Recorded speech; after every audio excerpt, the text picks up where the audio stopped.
ये जैसे से हो रही है, क्योंकि जुडिशरी में एक बड़ा इशू क्या है कि हमारे पास जजेस ही नहीं है ना, जितने रिक्वायर्ड है। फिर दूसरा ये क्वेश्चन किया जाता है कि उनकी जो कंपिटेंस है ना, कंपिटेंस पे भी क्वेश्चन हो रहा होता है।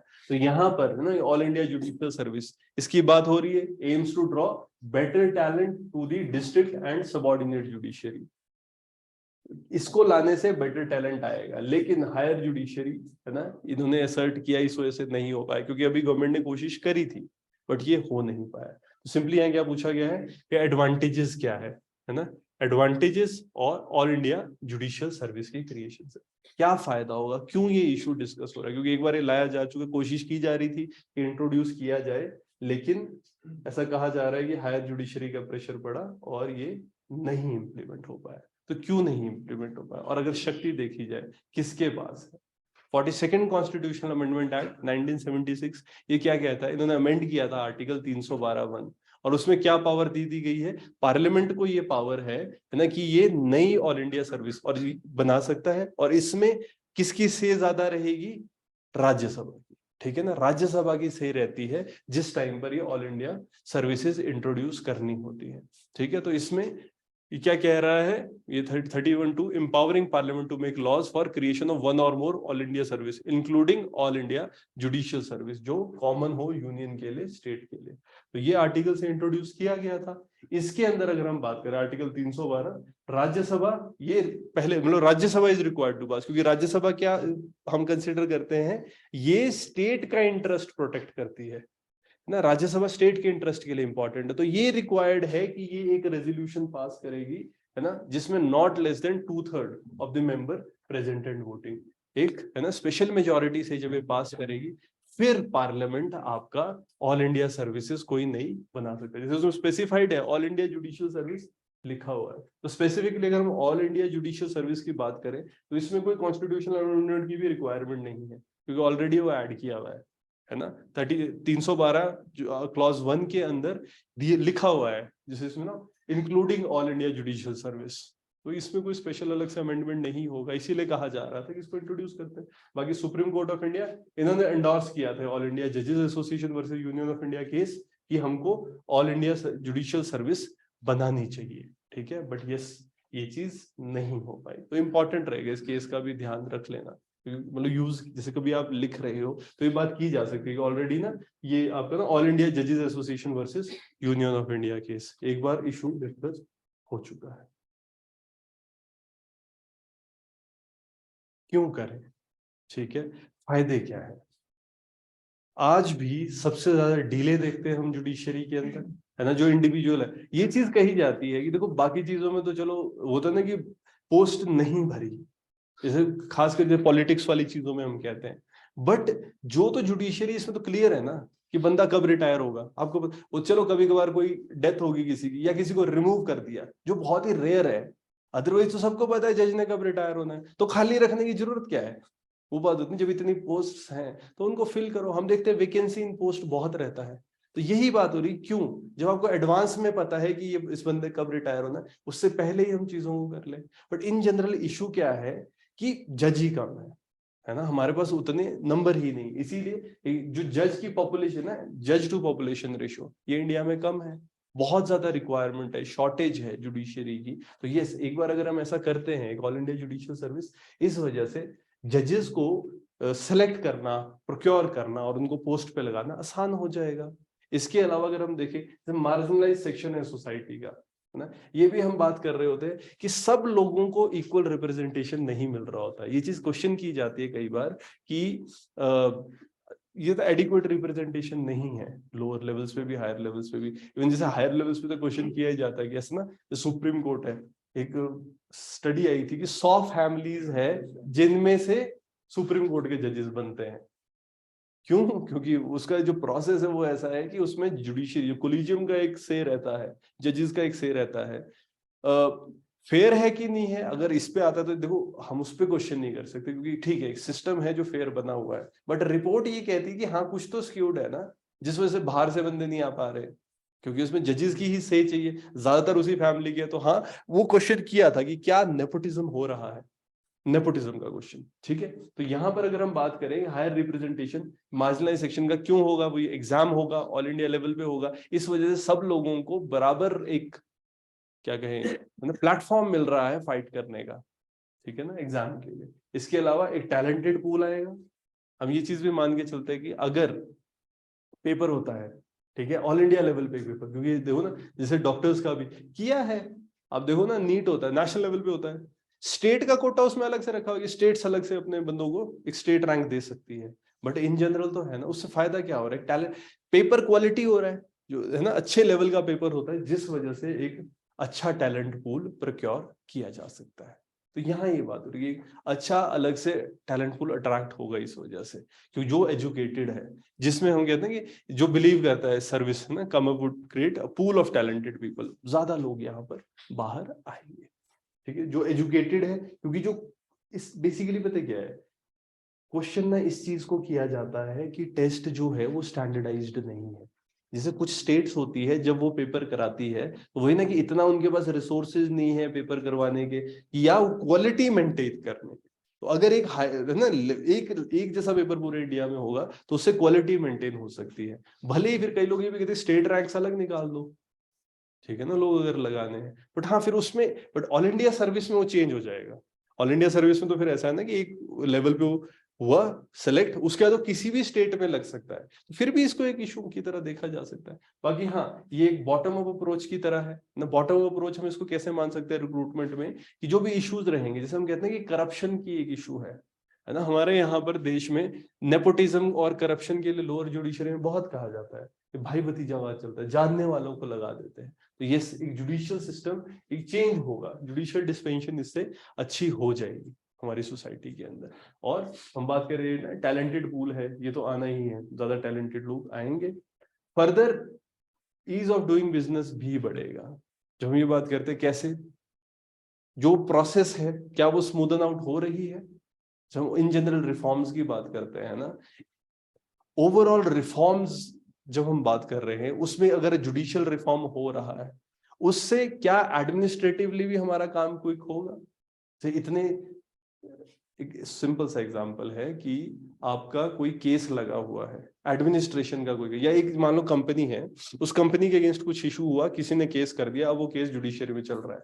अगर आपका जुडिशियरी ने क्विक टाइमली उसमें जजमेंट्स नहीं दी तो क्या वो केस डिले हो रहा है, जिस वजह से ओवरऑल सारा इम्पैक्ट नेगेटिव पड़ गया ना इकोनॉमी के ऊपर।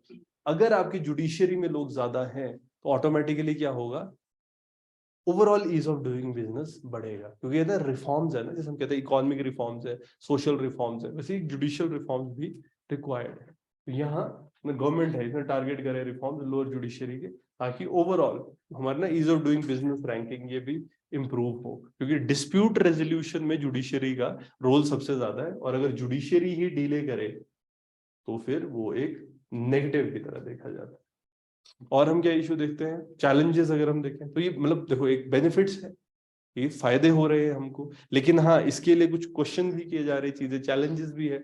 जैसे हम सेंटर स्टेट रिलेशनशिप की बात करते हैं, और इसमें भी देखो ना जो बात लिखी गई जो ऑल इंडिया जुडिशियल सर्विस, उसमें भी स्पेसिफाई किया गया है डिस्ट्रिक्ट कोर्ट्स तक, बट वो डिस्ट्रिक्ट कोर्ट के जो नीचे है वो कौन करेगा, क्यों, क्योंकि अगर आप समझो ना ये आर्टिकल 233 और 312, तो 233 क्या कहता है, रिक्रूटमेंट सबऑर्डिनेट जुडिशरी की किसके हाथ में है, स्टेट के हाथ में, ठीक है। तो सबऑर्डिनेट जुडिशरी स्टेट के हाथ में, तो डिस्ट्रिक्ट कोर्ट के नीचे भी जज होते हैं, है ना। जो आपका 312 में क्या कहा है, डिस्ट्रिक्ट जज लगा सकते हैं, ठीक है, तो फिर वो कॉन्फ्लिक्ट हो गया ना, अब उससे नीचे वाले कौन लगाएगा, वैसे वो है ना, अगर आप आर्टिकल 233 में देखोगे तो प्रेरोगेटिव किसका है, स्टेट का है, ठीक है। तो यहाँ पर बहुत सारी स्टेट्स हैं उनके हाई कोर्ट है ना वो अपोज कर रहे हैं कि ये फेडरलिज्म के अगेंस्ट जा सकता है। इसके अलावा जैसे हम देखें तो फंडामेंटल पावर स्टेट की क्या है, ये गवर्न करेगी अपॉइंटमेंट डिस्ट्रिक्ट जजेस की, अगर ये ली जा रही है तो हाँ ऐसा कहा जाता है कि ये फेडरलिज्म और जो बेसिक स्ट्रक्चर डॉक्ट्राइन है इसके अगेंस्ट ये चीज हो सकती है। लैंग्वेज बैरियर की बात हो रही है, जो लोअर कोर्ट्स है, लोअर जो हाई कोर्ट और सुप्रीम कोर्ट में स्पेसिफाइड है कि इंग्लिश में केसेस होते हैं, बट लोअर कोर्ट में स्टेट के पास डिस्क्रिशन होती है, वो चाहे तो लोकल, कई जगह पर लोकल लैंग्वेजेस में भी है ना, केसेस लड़े जाते हैं। ठीक है, तो यहाँ पर अब ये कोई अप्रीहेंशन होती है कि मान लो अगर लोकल लैंग्वेज में केसेस लड़े जा रहे हैं, उस टाइम पर जो जज है क्या वो उस लेवल पे हो पाएगा, वो हियरिंग्स अच्छे से ले पाएगा? तो ये कंसर्न है ऑल इंडिया, क्योंकि हो सकता है ना वो इंडिविजुअल उस स्टेट का ना हो जहां पर लोकल लैंग्वेज यूज की जा रही है। इस वजह से ये कंसर्न की तरह ना दिखाया जा रहा है कि लोकल लैंग्वेजेस में ना एक इशू हो सकता है। हाई कोर्ट एक कोर्ट ऑन रिकॉर्ड है, सुप्रीम कोर्ट एक कोर्ट ऑन रिकॉर्ड है। अब मान लो बॉम्बे हाई कोर्ट ने कोई जजमेंट ली, सुप्रीम कोर्ट ने ली, उसको तो आप डायरेक्टली कोर्ट कर सकते हो ना कि ये जो केस है सुप्रीम कोर्ट में पुराना ऐसा केस हुआ था, उसमें जज ने ये जजमेंट दी थी, इसलिए हम आपसे भी यही जजमेंट मानते हैं। अगर आप ये प्रूव कर दो कि ये जो जजमेंट है that is similar to that judgment, मतलब जो केस है वो बिल्कुल सेम है, तो आप वही जजमेंट डायरेक्टली जज दे सकता है। ठीक है, तो ऐसा होता है, इसीलिए हाई कोर्ट और supreme court court on records की तरह रखे जाते हैं। तो कोर्ट ऑन रिकॉर्ड से फिर क्या हो रहा है, कहीं पर भी पूरे इंडिया में अगर हाई कोर्ट्स में वैसा केस है आप उसको यूज कर पाओ ना, इसलिए लैंग्वेज बेसिस रखा हुआ है, ये कॉमन लैंग्वेज हो। और जैसे इंग्लिश, इसीलिए वो सारा इंग्लिश में लिखा जाता है। तभी जैसे कोर्ट ऑन रिकॉर्ड में अगर कोई गड़बड़ हो तो चेंज करानी पड़ती है, उसके लिए फिर अलग से, है ना, सारा जो भी डिस्कशन हो रहा है वो लिखा जाएगा, रखा जाएगा। ठीक है, वो इसीलिए है। ठीक है, और हाँ लोअर कोर्ट्स में ये लोकल लैंग्वेजेस का एक रहता है कि कर सकते हैं लोकल लैंग्वेज, बट एक बैरियर की तरह होगा। क्योंकि इसमें कॉन्स्टिट्यूशनल लिमिटेशन क्या है कि जो क्लॉज 3 है आर्टिकल 312 का, ये restriction all India judicial service में क्या कह रहा है, does not include a post inferior to that of district जज। तो इसमें कहा गया है कि डिस्ट्रिक्ट जज से जो इंफीरियर है ना, उसमें ऑल इंडिया जुडिशियल सर्विस के बारे में बात नहीं होगी। तो ये फिर से रिस्ट्रेन हो गया, फिर मतलब सिर्फ डिस्ट्रिक्ट जज ही लगा सकते हैं ऑल इंडिया जुडिशियल सर्विस है, उसके नीचे वाले मतलब स्टेट का प्रेरोगेटिव है। तो यहाँ पर कॉन्फ्लिक्ट आएगा। अपॉइंटमेंट है ना सबऑर्डिनेट जुडिशियरी, इसमें कॉन्स्टिट्यूशनल बैरियर यहाँ पर आएगा। हो सकता है इसमें दोबारा से एक क्वेश्चन हो सके। और इसके अलावा जो बात हो रही है कि नेगेटिव में कि एडमिनिस्ट्रेटिव कंट्रोल जो हाई कोर्ट का स्टेट के अंदर होता है वो डाइल्यूट हो जाएगा। ठीक है, क्योंकि जो हाई कोर्ट है, तो हाई कोर्ट का तो एक सिस्टम है ना जजेस लगाने का, वो पेपर से नहीं होता है ना, इट्स थ्रू द अपॉइंटमेंट कि 10 साल एटलीस्ट बंदे ने काम किया हो उसके बाद। ठीक है ना, बट अब यहाँ क्या क्वेश्चन हो रहा है कि उनका भी तो एक एडमिनिस्ट्रेटिव कंट्रोल स्टेट के अंदर रहता है। अब आप ऑल इंडिया जुडिशियल सर्विस से बंदे लगाओगे तो यस ये चीज थोड़ा सा डाइल्यूट हो सकता है ना। तो यहाँ पर कंट्रोल है हाई कोर्ट का सबऑर्डिनेट जुडिशियरी के ऊपर, ये कहीं ना कहीं कम हो जाएगा। तो जुडिशियल इंटरडिपेंडेंस इंडिपेंडेंस की जो बात होती है उसको क्वेश्चन किया जा सकता है। बाकी और एस्पेक्ट्स अगर आप देखो तो यहाँ पर जो पेंडिंग केसेस है, यहाँ पर देखो क्या ऑल इंडिया जुडिशियल सर्विसेज का सॉल्यूशन है? देखो जरूरत क्या है कि भाई साहब एक रिक्रूटमेंट सिस्टम चाहिए। देखो वो जुडिशियल सर्विस हो या ना हो, बट हमको एक ऐसा क्विक रिक्रूटमेंट सर्विस सिस्टम चाहिए, क्योंकि बहुत डिले हो रहा है ना। यहाँ पर जो पेंडिंग केसेस है ये बहुत ज्यादा बढ़ रहे हैं। तो हमको क्या चाहिए कि कोई एक एफिशिएंट सिस्टम हो जिससे बहुत सारे जितने भी जजेस की जैसे जैसे रिक्वायरमेंट हो क्विक उनको लगाया जा सके। तो एक रिक्वायरमेंट स्टेट में है। इसके अलावा जैसे ऑल इंडिया जुडिशियल सर्विस है, हाँ अगर ये आती है लेजिस्लेटिव फ्रेमवर्क में आती है तो अभी यार इसके लिए ना पहले की हम क्या बात करें, कंसेंसस जनरेट होना ज्यादा जरूरी है। ठीक है, अभी लोगों के बीच में खुद ही कंसेंसस नहीं बना है। पहले तो ये कि हाँ हम कंसेंसस बना देते हैं, पर जब तक कंसेंसस नहीं बनता है तब तक हमको क्या प्लान करने की जरूरत है, तब तक हमको एक एफिशिएंट सिस्टम रखो क्विक रिक्रूटमेंट सिस्टम का। जैसी डिमांड होगी है ना उसी टाइम पे हमको रिक्रूटमेंट क्विक जजेस की करनी है, क्योंकि बहुत ज्यादा गैप है और इसकी वजह से डिले यही होता है कि जज का रेशियो ही कम है ना।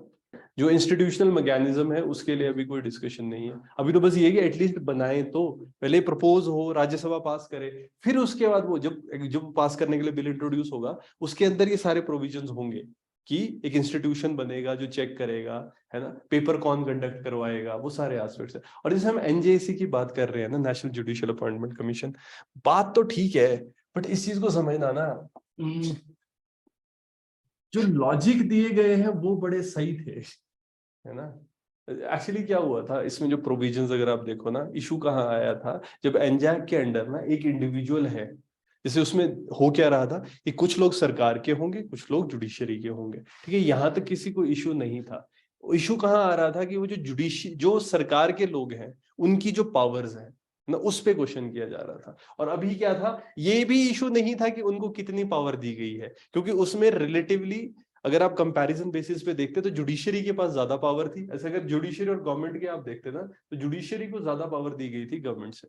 ठीक है। इशू कहाँ आ रहा था कि जो गवर्नमेंट के बंदे हैं, इनके पास जो पावर है, इसको कभी भी बढ़ाया जा सकता था विदाउट अ कॉन्स्टिट्यूशनल अमेंडमेंट। वो पंगा था। आप समझ रहे हो? वैसे ठीक था, जैसे अगर आप देखो ना उस बिल को आप पढ़ते तो आपको बड़ा सही लगना, क्योंकि उसमें एक तरह से एक्सप्लिसिट ही था कि जुडिशरी के पास ज्यादा पावर है गवर्नमेंट से। इशू कहाँ था कि ये पावर कभी भी बढ़ाई जा सकती है, और ये एक कॉन्स्टिट्यूशनल अमेंडमेंट उसके लिए रिक्वायर्ड नहीं है, वो सिंपली एग्जीक्यूटिव ऑर्डर से हो जाएगी। तो क्या हो गया, अभी थोड़े टाइम इन्होंने चलने दिया, उसके बाद एग्जीक्यूटिव ऑर्डर देके सरकार की पावर बढ़ा देंगे, तो उससे क्या होगा, इंटरफेरेंस बढ़ सकती थी। फिर एक इशू था, जो गवर्नमेंट के बंदे होंगे, इसमें कौन थे, है ना, अटॉर्नी जनरल। ठीक है, अटॉर्नी जनरल एक ऐसा इंसान है जो जज के सामने एज अ लॉयर जाता है। आप समझ रहे हो, अगर उस बंदे की भी से आपको लगाने में है, तो क्या शुरू में ही जजेस वही होता है झुकगे वाली बात, जैसे हम कहते हैं कि सिविल सर्वेंट अगर लग रहा है, शुरू में वो पॉलिटिशियन की वजह से अगर लगता है, तो स्टार्टिंग से ही वो झुक के जब एंटर किया है, तो he will have to oblige the master time and again. तो वो भी एक इशू था कि जैसे अटॉर्नी जनरल है, अगर ये इस बंदे ने केस भी उसी के सामने लड़ना है, और अपॉइंटमेंट के टाइम पर ये सरकार की तरफ से रिप्रेजेंटेटिव भी था, तो ये भी एक कष्ट था। ठीक है, तो ओवरऑल ये कहा जा रहा है, देखो, नेशनल जुडिशियल अपॉइंटमेंट कमीशन की तरह एक ऑर्गेनाइजेशन होनी चाहिए, है ना। क्या ये बात ठीक है? ये बात बिल्कुल ठीक है, बट जैसा स्ट्रक्चर उस टाइम पर दिया गया था वो क्वेश्चनेबल था। हाँ, उसमें रिफॉर्म्स किए जा सकते थे, बट वही हुआ कि जुडिशरी के हाथ में था, जुडिशरी ने भी क्या किया, इसको अचानक से ही नल एंड वॉइड कर दिया। हाँ, इसमें रिफॉर्म लाए जा सकते थे, बट उस टाइम पे उस पर डिस्कशन ही नहीं हुआ। जुडिशरी के पास तो सीधी पावर है ना रिव्यू की, वो तो रिफॉर्म नहीं कर सकती थी ना, या तो गवर्नमेंट के हाथ में होता, गवर्नमेंट उसको प्रॉपरली रिफॉर्म करके स्ट्रक्चर करके बनाती, है ना। नहीं हुआ, तो फिर इस वजह से वो बेसिक स्ट्रक्चर डॉक्ट्राइन के अगेंस्ट चला गया, और जब वो बेसिक स्ट्रक्चर डॉक्ट्राइन के अगेंस्ट चला गया, तो हाथ में था जुडिशरी के कि उसको नल एंड वॉइड कर देते, इसलिए उन्होंने किया। तो इसका मतलब क्या है, जो कोलिजियम सिस्टम है एट प्रेजेंट ये बेस्ट सिस्टम है अभी तक का। हो सकता है इससे बेटर कुछ हो जाए, जब वो होगा तो वो कर लेना चाहिए, पर तब तक कोलिजियम ठीक है, वो बात ऐसा है। जैसे डेमोक्रेसी है, क्या डेमोक्रेसी बेस्ट है? बहुत चैलेंजेस है, लेकिन इससे बढ़िया अभी हमारे पास कुछ नहीं। अभी जो इलेक्शन होते हैं, आप देखो ना, अगर आप इलेक्शन ना कराओ, तो जो ये पावर है, अगर सिविल सर्वेंट्स के हाथ में एब्सोल्यूट पावर आ जाए, तो ये वही होता है, ये तो पढ़े, ऐसा होता है कि जो, है ना, ऐसा होता है कि जो पढ़ा लिखा नहीं है वो चोरी करेगा तो कितने ही करेगा, बट अगर पढ़ा लिखा चोरी पे आ जाए, वो क्या करेगा, वो बात होती है। Absolute power corrupts absolutely. At least civil servants के सिर पे कोई तो है जो लोगों की से देता है, और उसको भी डर रहता है। आप समझो ना, इलेक्शन में चाहे मोदी जी भी इलेक्शन लड़ रहे होंगे, दो जगह से तो लड़ते हैं, क्या पता हार जाए, मतलब उनको भी श्योर नहीं है ना यार, कि मैं ये बात नहीं कह रहा कि ठीक है, बट इन जनरल हम ये बात कह रहे हैं ना, कि अगर वो गवर्नमेंट, जैसे कहते हैं कि वो गवर्नमेंट के सर्वेंट है, सॉरी, वो लोगों के सर्वेंट है, we the people of India, तो अगर वो अच्छा काम करेंगे, उनको मैंडेट मिलेगी, तो वो कंटिन्यू करेंगे। अगर ऐसा होता है ना कि वो वेलफेयर के लिए काम ना करें, तो यस, अगर लोगों के वेलफेयर, तो हो सकता है कि फिर सारे लोग इकट्ठे होके ऐसे, अगर वो डिक्टेटोरियल रिजीम बन जाए, तो डेमोक्रेसी का ये फायदा है कि डिक्टेटर को हटा सकता है, बट हाँ, जब तक वो अच्छा काम कर रहे हैं तब तक लोग उनके मैंडेट मानेंगे और उनको कंटिन्यू करेंगे, बस ये बात है। तो एटलीस्ट हमारे पास एक ऑप्शन तो है ना, ठीक है ना। हाँ, उसमें इश्यूज हैं, बट डेमोक्रेसी अच्छा काम करे, डेमोक्रेसी थ्राइव कर रही है। आप देखो, इतनी बार इलेक्शन होते हैं और सब लोग इलेक्शन मान जाते हैं, ऐसी कोई वॉयलेंस कभी नहीं हो, किसी ने ये नहीं बोला कि यार ये तो गलत चुने गए। थोड़ा बहुत वीवीपैट इलेक्शन उस पर क्वेश्चन करते रहते हैं, बट फिर भी, है ना, ओवरऑल तो हम मान ही रहे हैं कि डेमोक्रेसी, तो at present it's the best system. ठीक है।